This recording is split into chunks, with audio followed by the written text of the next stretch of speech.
Hey everybody, Mike, Jeff, Spring Creek Model Trains. We are back for another new stuff to the store, Yes. but it's all the big scale. So it's Well, all not the- you. not- It's not all the- you today. Not the big scale. Well, true. This is It's a good scale. HO It's scale. HO scale. Yeah, It's a it's good one of the scale. good ones. Yeah. Yeah. Well, I shouldn't say that. They're all good. But That's true. that's true. And that's, my goodness, have the manufacturers flooded us with some product. Some big products. Some cool some products. stuff that we were all been. Well, I don't know about you out there, but for me, I was excited to see all this coming in. I'm going to go. Your era stuff. It is my era stuff for sure. This is what I grew up watching and loving. I said, I am a little older in my modeling, or newer, I should say, in my modeling world, but I still love the old EMDs. You can't beat it. I'm going to go ahead and start with some Rapido today. So Rapido has brought out their SD9s and 10s. So I'm just showing off an SD9 here on the table with this beautiful little Chinese red CB&Q. Now, this is the Colorado and Southern version. It has a taller short hood on the front than that indicated the Colorado and Southern had that preference when they ordered theirs. And man, did Rapido do a nice job on their SDs here. The low noses have been really cool. The SD10s are just. I mean, if you're a Milwaukee Road fan, you have to be loving life right now. You got the what was SDL 39. Yeah, the SDL 39, and now you have the S10s, which were those low noses are awesome, right? You got the C&W low nose, right? You got the DM&E Milwaukee low noses, all out of this run. So and then really cool. Again, you got the SD9s, you got the CB&Q. We have a BN version after the BN happened. Several others that just you can't beat the detail. I love the spark arresters here on the CB&Q. Really stands off. Really being black, it's kind of stark, but you know what? I like it. It really shows off that detail. To go along with that guy is another run of 44 tonners from Rapido. This one's cool. This one is cool. As a kid growing up, anytime we went to Lincoln, we'd always make the route past where the 44 tonner sat. That's right. So what we have on the table here is one from our home state of Nebraska. This is the Omaha, Lincoln, and Beatrice. And this little guy has been kind of living in Lincoln at least as long as I can ever remember. We were sad when they announced it because we missed the boat. We were wanting to do it as a special run, and we just didn't.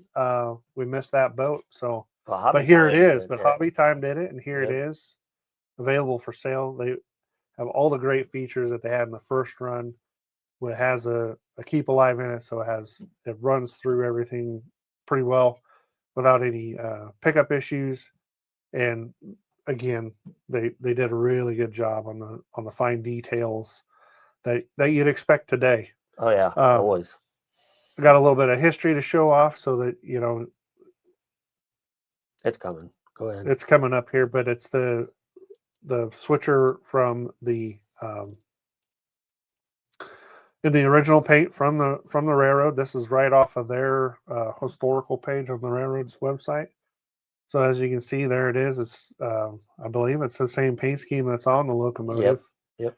And this is really it's a short line that's primarily now in Lincoln. It doesn't really I don't think it ever made Omaha or Beatrice, but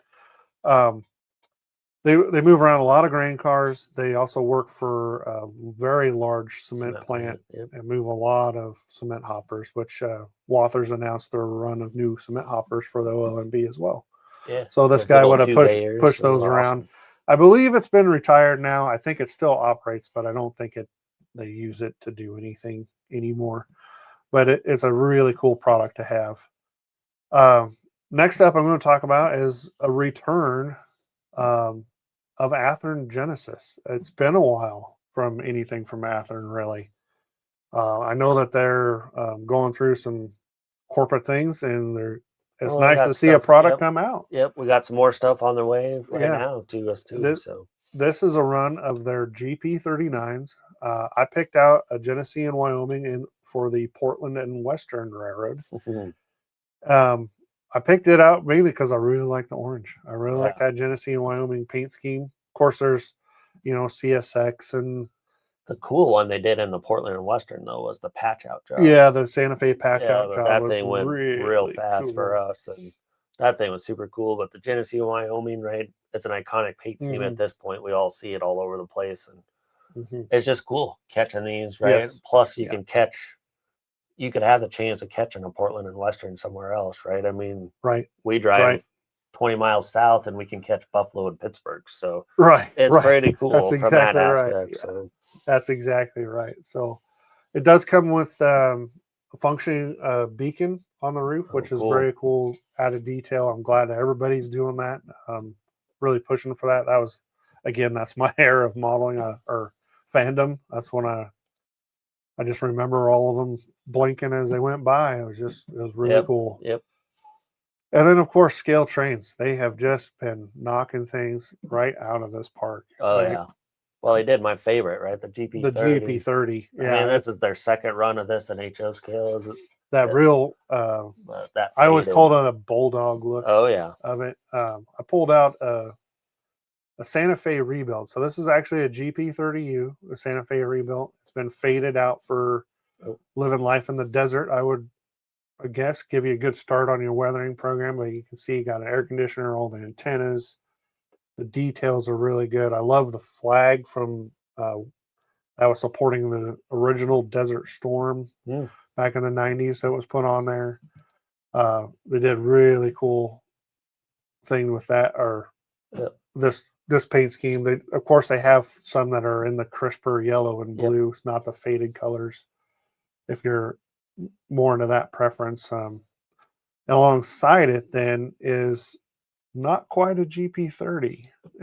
It started life as a GP30, but this is a GP39E. Yeah, the different cab is crazy. So this was a Burlington Northern rebuild program. They rebuilt their GP30s and their GP35s, and the 30s became these 39Es. There was another program as well, but they changed out to the more traditional EMD cab on the front.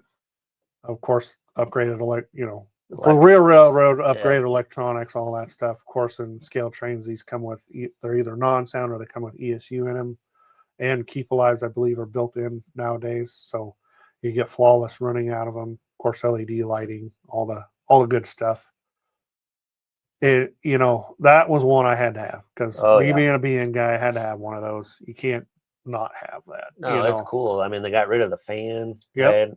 The whole cab changed. Move the horn way back. There's the airline on the roof for the horn. And it's cool how they can do that with the model or the molds these days, right? The be able to change out different pieces of the mold to make all this happen for us. So it's pretty awesome from a modeler standpoint to have these options. Yeah. And then I was joking earlier. I said I could have made this a whole green machine show, but I decided I add in some orange and some red and some blue to offset this. But I went ahead and pulled one of the new SD40-2s from Scale Trains as well. And this one is in the MKT paint scheme. That's a great scheme. It's too bad it had to go away. The cross hatching of the yellow is just awesome. Right, to see all that against the green. Of course, I like the big MKT on the side. I kind of like that. KTS is the same, right? With the big letters. To me, that's an iconic paint scheme. For sure. This one here on its strobe, it's the correct one for the MKT. They didn't have the yellow strobe. They had a clear white one, or at least visually it was white. I don't know what it looked like when it was blinking. It's pretty awesome. I haven't had one of these out and turned on, so but it's pretty awesome. We got one of the other neat little features is a reverse horn on the back end, which I thought was that's a neat addition. A lot of times you kind of think, Why would you do that? But there it is. So yeah, you see that even nowadays, right? They're running long hood forward, right? Yeah, all over for sure. everybody's system, right? But a lot of times it's missed on a model. Oh, and true. To have it all done on the model is great. And of course, they did the BN and the white face, which us BN guys, awesome. we're always looking for white faces. And did the B unit. I wanted to bring out a B unit, but I went, you know what? Too much green, too much green. So, if you're looking for any of these, all of these locomotives are, except for the OMB, that's new. I'm going to get that short here in the next week or two up there. But the others are all up there ready to go on the website. Yep. And if you want that OMB, just hit us with an email, which is customer service at springcreekmodeltrains.com, or hit us up on the phone number there, 402-365-7628, and we'll do your personal shopping here in the store and answer any questions that you have on what we have in stock and go from there. So I guess maybe next time we'll have some N scale out here. We will have some. There's some cool stuff coming. There's some cool stuff There's some really cool SD40-2s I'm excited to show on one of our next video from Broadway Limited. Yep. And always some more cool HO scale. I do have some N scale news to share. Oh no. Yes. Mike doesn't want me to share this. He calls it a secret stash. But I have been working very hard at getting Intermountain N scale on the website, and we have several product lines up there already. Yep, we got the 4750s, we got the 4650s. Yep, and we got the cylindrical hoppers. Oh, cylindrical hoppers have made it up there. So got a couple of the really big product runs there. I'm working on some others that will be getting done here. Auto racks. By the time this baby's released, we'll have those. Oh yeah, all the auto racks. Yep. So be checking that out. Intermountain N scale freight cars. Yeah. You can find that just going under N scale Intermountain, then click freight cars, and you can get a whole list. You get a whole list of what we have out there right now. There's more to come, and I'm excited about it. It's a good project to have done. So it's fun to see, fun to keep a look out there, and we'll keep attacking, getting new stuff here to show off to you guys and out there on the web and out for sale. So until next time, Mike and Jeff, Spring Creek Model Trains. Thanks, everybody.